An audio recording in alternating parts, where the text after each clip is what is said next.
तुम्हें कुछ लोग मिलेंगे जो तुम्हारा बेवकूफ बनाएंगे, और 10 घंटे पढ़ेगा तो सेल्फ स्टडी कब करेगा? अबे काहे की सेल्फ स्टडी? पहले कुछ सेल्फ स्टडी के लिए इकट्ठा तो कर लूं।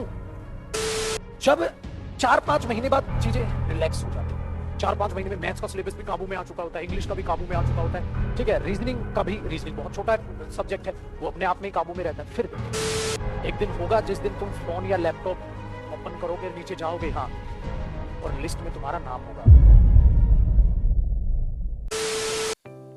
बेटे 2-2, 3-3 क्लास किस लिए भाई? मुझे तो कुछ नहीं पड़ी ना 9:30 पढ़ाने की, मैं तो ऑफ कर सकता हूँ। मुझे क्या पड़ी है प्रेपोजिशन अलग से कराने की यार? मैं भी अपना आराम से बैठूं घर पे कि भाई बैच टाइम होगा तभी बच्चों को पढ़ा दूंगा। क्या पड़ी है भाई? समझ पा रहे हो बात को? तो मुझे कहां से मोटिवेशन मिलता होगा? कई बार बहुत अच्छी बात बच्चा कई बार पूछ लेता, सर आपको इतनी मेहनत करने का मोटिवेशन कहां से मिलता है? बताओ कहां से मिलता होगा? आपसे। आपसे कैसे मिलता होगा?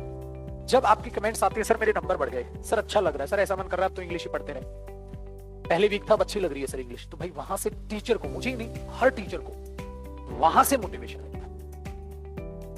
ये चीज आपको भी अपने आप से मोटिवेशन लेना। आपको मुझसे मोटिवेशन मिलेगा, आपको अपने आप से भी लेना है, क्योंकि बेटा आप खाली इंग्लिश की क्लास नहीं ले रहे हो। और ये कभी मत सोचना कि आपके गुरु को नहीं पता है कि आप कितनी मेहनत कर रहे हो। मुझे पता है तुम कितनी मेहनत कर रहे हो। मुझे पता है बेटा 2 मैथ क्लास तो मैथ के लिए, तो क्या मेरी राकेश सर से बात नहीं? तो राकेश भाई भी बैठ के बताते हैं कि मैं मैथ्स में भी खींच के ले रहा हूं बच्चों को, 7-7 दिन क्लास ले रहा हूं। मैंने बोला बहुत बढ़िया सर। बेटा मैं जब इंग्लिश की 2-2, 3-3 क्लासेस एक-एक दिन में ले रहा हूं, तब जाके इंग्लिश का सिलेबस मैं 6 महीने में, 6.5 महीने में खत्म कर रहा हूं। तो यार वो तो मैथ्स है, मैथ्स का सिलेबस तो इंग्लिश से भी कई गुना ज्यादा है। अर्थमेटिक है, एडवांस है, प्रैक्टिस सेट्स है, वो 7 के 7 दिन तुम्हारे लिए लगे पड़े हैं। तो मुझे पता है तुम्हें मैथ्स की भी क्लास लेनी होती है, मुझे पता है मेरे बच्चे तुम इंग्लिश की भी लेते हो, और मुझे पता है तुम रीजनिंग की भी लेते हो, मुझे पता है तुम जीएस की भी लेते हो। तो कभी ये मत सोचना आपके एफर्ट्स मेरे से छिपे हुए हैं। मुझे पता है आप लोग ये कर रहे हो, मुझे पता है, ठीक है, और ये तुम्हें भी पता है तुम ये कर रहे हो इतनी मेहनत। हाँ, तो तुम्हें तुम्हारा रिजल्ट भी पता है मेरे बच्चे। एक दिन होगा जिस दिन तुम फोन या लैपटॉप ओपन करोगे, नीचे जाओगे, हाँ, और लिस्ट में तुम्हारा नाम होगा। उस दिन तुम्हें खुशी होगी भाई।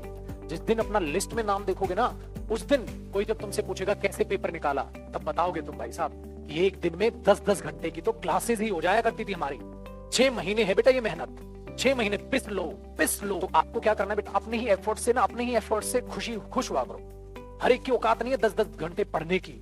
तुम 10 घंटे पढ़ रहे हो तो उससे अपना मोटिवेशन लिया करो कि हाँ भाई मेरे में दम है, मैं 10 घंटे पढ़ता हूं। तुम्हें कुछ लोग मिलेंगे जो तुम्हारा बेवकूफ बनाएंगे, और 10 घंटे पढ़ेगा तो सेल्फ स्टडी कब करेगा? अबे काहे की सेल्फ स्टडी? पहले कुछ सेल्फ स्टडी के लिए इकट्ठा तो कर लूं, पहले कुछ इकट्ठा तो कर लूं।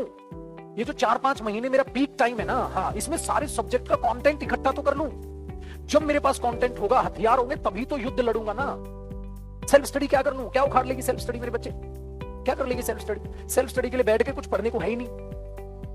तो पहले सारे अच्छे टीचर्स का कंटेंट इकट्ठा तो कर लूं, और वो इकट्ठा करने के लिए मुझे 10-10 घंटे स्क्रीन के सामने बैठना पड़ेगा, मेरी मजबूरी है। क्यों? क्योंकि मुझे वो कंटेंट चाहिए। एक बार सारा कंटेंट मिल गया तो फिर खत्म। अब पॉजिटिव वर्ब मैंने पढ़ा बेटा, उसको रिवीजन में तो तुम्हें 15 मिनट नहीं लगनी। जिस काम को तुमने 3 घंटे में सीखा, उसको 10 से 15 मिनट रिवाइज कर दोगे। काहे की सेल्फ स्टडी भाई? तो जब तक कोचिंग चले बेटा, जो कोचिंग में हो रहा है वो रिवाइज करो, जो होमवर्क मिल रहा है वो अप टू डेट रखो। बस एक्स्ट्रा करने की अभी कुछ भी कोशिश मत करो, बस फिर आएगा मजा।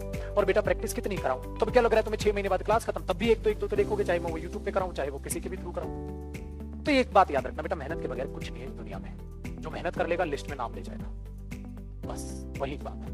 तो मैं हमेशा एक ही मेरा फेवरेट लाइन है, यूं ही नहीं मिलते तमन्नाओं के शहर, चलना भी पड़ता है मंजिल पाने की। बरसना है तो गरजना भी होगा, तो अभी गरज लो। तो तुमने कितनी बेवकूफ वाली बात सुनी होगी, जो गरजते हैं वो बरसते नहीं। अच्छा भाई साहब, जो बरसने आते हैं ना, हाँ, तो वो गरजते हुए ही आते हैं। वो झूठी बात है बेटा, जो गरजते हैं बरसते हैं। जब बरसेगा ना, हाँ, तो गरजते हुए ही आएगा, और ऐसा तूफान आएगा सब बहा ले जाएगा। तो जिनका सिलेक्शन होता है वो पहले से ही दिखने लग जाते हैं, यार ये तो सिलेक्ट हुआ है, मेहनत कर रहा है, टेस्ट में नंबर आ रहे हैं, तो गरज तो रहा है वो, उसके नंबर बता रहे हैं, उसका सिलेक्शन है। तो सिंपल है बच्चे, ठीक है जी। तो इन चीजों को दिमाग में रखो बेटा, जो भी हो मेहनत करो। मैं ये कह रहा हूं मेहनत करो।